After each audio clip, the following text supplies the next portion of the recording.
एक अंधा आदमी अकेला ठुकराया हुआ, दुनिया के लिए एक बोझ। उसके घर के बाहर लोग हंसते हैं, उसके अंधेरे को मजाक बनाते हैं। लेकिन एक रात जब चांद ने भी मुंह छुपा लिया, एक अनजान लड़की उसके दरवाजे पर आई। उसने उसकी जिंदगी बदल दी। लेकिन कौन थी वो? एक इंसान या कुछ और? एक कहानी जहां हर कदम पर राज है, हर पल में खौफ और हर सांस में एक इम्तिहान। ये कहानी शुरू होती है एक छोटे से गांव में, जहां एक 25 साल का लड़का बिलाल रहता था। बिलाल की आंखों में रोशनी नहीं थी और शायद इसीलिए दुनिया ने उसे कभी अपनाया नहीं। उसके माँ बाप गुजर चुके थे और गांव वालों के लिए वह बस एक बेकार सी चीज था। अरे ये तो कुछ कर नहीं सकता, लोग कहते, और उसके घर के आगे से गुजरते वक्त ठंडी सांसें भरते। बिलाल का घर गांव के कोने में था, एक टूटी फूटी झोपड़ी जहां हवा भी डर डर कर आती थी। दिन भर वह अपने हाथों से छोटी सी टोकरी बनाता, उन्हें बेचने की कोशिश करता, लेकिन लोग उससे दाम नहीं देते, बस तरस खाकर 2 रोटियां दे देते। रात को जब दुनिया सो जाती, बिलाल अकेला बैठता,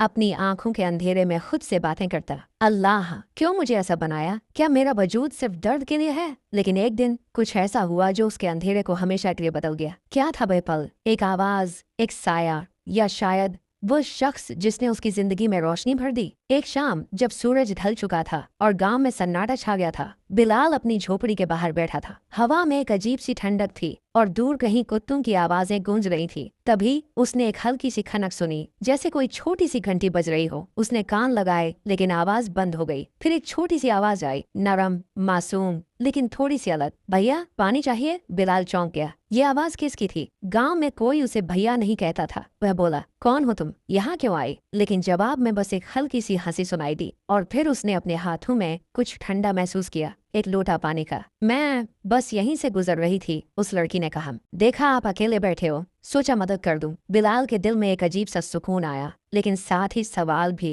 ये लड़की कौन थी? उसकी आवाज में एक गहराई थी, जैसे वो इस दुनिया की ना हो। उस रात लड़की चली गई, लेकिन बिलाल के ज़हन में एक सवाल रह गया, क्या ये सच था या उसका अंधेरा उससे खेल रहा था? अगली सुबह बिलाल जब उठा तो उसने अपने दरवाजे के पास एक छोटी सी टोकरी में रोटियां देखी। उसके दिल में खुशी के साथ साथ हैरानी भी थी। कौन ये सब कर रहा है? वो दिन भर इंतजार करता रहा और शाम होते ही वही आवाज फिर आई, भैया आज थोड़ी सी सब्जी भी लाई हूं। इस बार बिलाल ने उसे रोकने की कोशिश की। रुको, तुम्हारा नाम क्या है? तुम रोज यहाँ क्यों आती हो? लेकिन लड़की ने फिर वही हल्की सी हंसी हंसकर कहा, मेरा नाम शायद तुम भूल जाओगे, मैं बस तुम्हारी मदद करना चाहती हूँ। दिन गुजरते गए और यह सिलसिला चलता रहा, कभी पानी, कभी खाना, कभी छोटी छोटी बातें। लड़की हर रोज आती, थोड़ी देर रुकती और फिर गायब हो जाती। बिलाल के दिल में एक अजीब सा रिश्ता बन गया, एक छोटी बहन जैसा एहसास। लेकिन एक रात जब वह उसे दुआ देने लगा तो उसने कुछ अजीब सा महसूस किया। उसकी आवाज में एक थरथराहट थी, जैसे वह रो रही हो। उसने पूछा,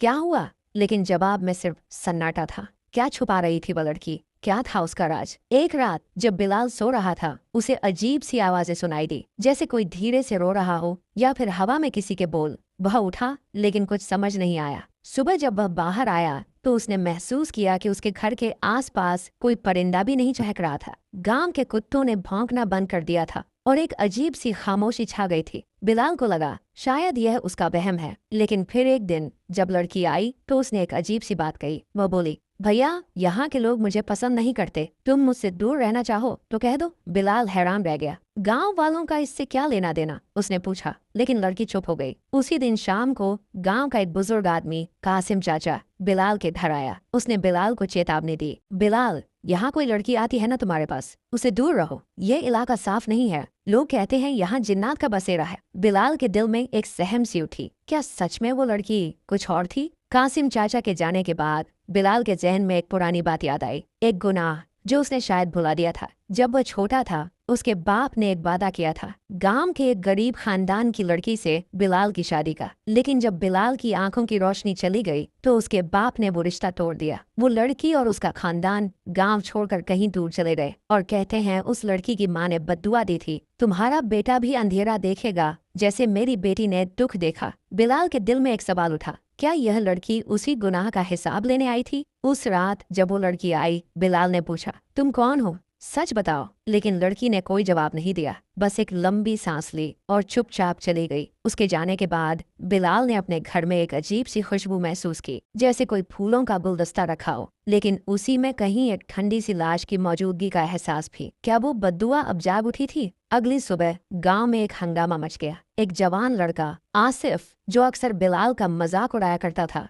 रात को चिल्लाया कि उसने एक लड़की को बिलाल के घर के पास देखा और फिर वो बेहोश हो गया। लोग कहते हैं उसके चेहरे पर ऐसा खौफ था जैसे उसने कोई डरावनी चीज देखी हो। कासिम चाचा फिर आया और बोला, बिलाल अब सुन ले, ये लड़की इंसान नहीं है, ये जिन्न है और शायद तुझे भी अपने साथ ले जाएगी। बिलाल के दिल में डर के साथ साथ ईमान भी जाग उठा। उसने सोचा, अगर ये जिन्न है तो अल्लाह ही मेरी हिफाजत करेगा। उसने रात को दुआ मांगी, कुरान की आयतें पढ़ी, लेकिन जब वो सोया तो उसे एक सपना आया। एक छोटी सी लड़की रोती हुई उससे कहती है, भैया मुझे छोड़ मत देना। बिलाल ने आंखें खोली, लेकिन उसका दिल तेज तेज धड़क रहा था। क्या ये वही लड़की थी जो उसकी मदद करती थी, या फिर वो उसे बर्बाद करने आई थी? कुछ दिन तक लड़की नहीं आई। बिलाल को अजीब सा लगे, न उसकी आवाज न उसकी मदद। लेकिन एक रात जब वो दुआ पढ़ रहा था, उसने वही नरम सी आवाज सुनी, भैया मैं जा रही हूँ, शायद हमेशा के लिए। बिलाल ने पूछा, क्यों? तुम मेरी मदद क्यों करती थी? लड़की ने धीरे से कहा, क्योंकि तुम अकेले हो जैसे मैं थी। उसके बाद बिलाल ने महसूस किया कि उसका घर ठंडा हो गया, जैसे कोई रूह चली गई हो। सुबह जब वो उठा तो उसने अपने दरवाजे पर एक छोटा सा पत्थर देखा।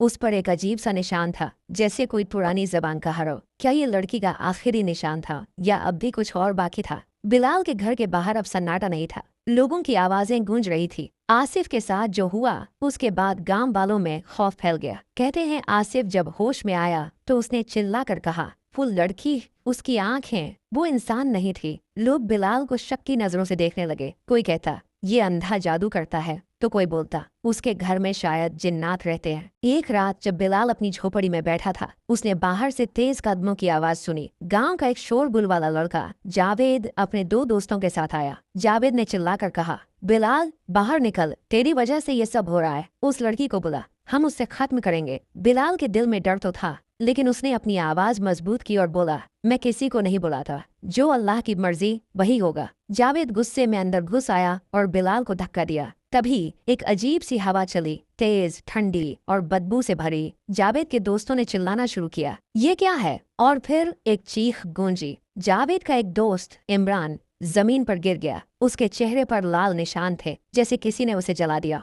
जावेद और बाकी लोग भाग गए, लेकिन बिलाल के कान में एक आवाज गूंजी, भैया मैंने तुम्हें बचा लिया। ये उस लड़की की आवाज थी, लेकिन अब वो बिल्कुल करीब से आई थी, जैसे वो उसके साथ ही खड़ी हो। क्या वो अब भी उसकी हिफाजत कर रही थी, या ये एक बड़ा खतरा था? उस रात के बाद बिलाल की सेहत खराब होने लगी। उसकी सांसें भारी हो गईं, लेकिन साथ ही उसके दिल में एक अजीब सा सुकून भी था। वह सोचता, अगर ये लड़की जिन्न है तो वह मुझे क्यों बचा रही है? मेरा क्या गुनाह था जो मुझे यह सजा मिल रही है? उसने अपने दिल से अल्लाह से दुआ मांगी, ए मेरे मालिक, मुझे सच दिखला दे। एक रात जब वह दुआ पढ़ रहा था, उसने वही नरम आवाज फिर सुनी। लड़की बोली, भैया मैं तुम्हें छोड़ने आई हूँ, लेकिन पहले तुम्हें सच जानना होगा। बिलाल ने पूछा, सच? क्या सच? लड़की ने धीरे से कहा, मैं इंसान नहीं हूँ, मैं एक जिन्न हूँ जो तुम्हारे साथ एक वादे के लिए भेजी गई थी। बिलाल के दिमाग में एक तूफान सा उठा। वादा? फिर उसे वह पुरानी बात याद आई, उसके बाप का तोड़ा हुआ रिश्ता, वह बद्दुआ। लड़की ने बात जारी रखी, वह लड़की जिससे तुम्हारा रिश्ता टूटा मेरी रूह से जुड़ी थी, उसके दुख ने मुझे यहाँ भेजा, तुम्हें अकेलापन दिखाने और फिर तुम्हारी मदद करने। बिलाल की आंखों से आंसू बहने लगे, तो यह मेरी सजा थी? लेकिन लड़की ने जवाब दिया, नहीं, ये तुम्हारा इम्तिहान था। क्या था वह इम्तिहान जो अब खत्म होने वाला था? लड़की की आवाज अब धीमी पड़ती जा रही थी। बिलाल ने पूछा, तुम अब क्यों जा रही हो? उसने जवाब दिया, क्योंकि तुमने अपना गुनाह कबूल कर लिया, तुमने दुआ मांगी और तुम्हारा दिल साफ हो गया, मेरा काम खत्म हो गया। बिलाल के दिल में एक अजीब सी खुशी थी, लेकिन साथ ही दर्द भी। वह लड़की जो उसकी मददगार थी अब चली जाएगी। उसने पूछा, तुम्हारा नाम क्या है? लड़की ने पहली बार जवाब दिया, मेरा नाम नूर है, लेकिन अब मुझे भूल जाओ। उसके बाद एक तेज हवा चली और बिलाल ने महसूस किया कि उसका घर एक पल के लिए रोशन हो गया, जैसे कोई रोशनी उसके अंधेरे में आ गई हो। सुबह जब वह उठा तो उसके दरवाजे पर एक छोटा सा कागज था। उस पर लिखा था, अल्लाह तेरा हामी है, बस उस पर भरोसा रखो। बिलाल के अंधेपन में भी उसने यह समझ लिया कि यह नूर का आखिरी पैगाम था। लेकिन क्या यह सच में खत्म हो गया था? कुछ दिन बाद बिलाल की तबीयत और बिगड़ गई। गांव वाले अब उससे डरते थे। लेकिन एक दिन कासिम चाचा उसके पास आया। उसने बिलाल को देखा। उसके चेहरे पर सुकून था, आंखों में आंसू और हाथों में तस्बीह। बिलाल ने चाचा से कहा, मुझे माफ कर देना अगर मैंने किसी का दिल दुखाया। मैं अब अल्लाह के पास जा रहा हूँ। उसी रात बिलाल ने आखिरी सांस ली। जब गांव वालों ने उसके घर में देखा तो वे हैरान रह गए। बिलाल के चेहरे पर एक मुस्कुराहट थी और उसके पास वही कागज पड़ा था। लेकिन अब उस पर एक और निशान था, एक छोटा सा चांद जो रोशनी से चमक रहा था। कहते हैं उस रात गांव में एक अजीब सी खुशबू फैली और कुत्तों ने फिर भौंकना शुरू कर दिया, जैसे कोई बंधन टूट गया हो। फाइनल ट्विस्ट यह था, वह लड़की नूर न सिर्फ एक जिन्न थी बल्कि अल्लाह की रहमत का एक जरिया थी। उसने बिलाल को उसके गुनाह याद दिलाए, उसे तौबा करवाई और उसकी रूह को सुकून दिया। क्या यह एक सज़ा थी या एक अनोखी मोहब्बत की मिसाल?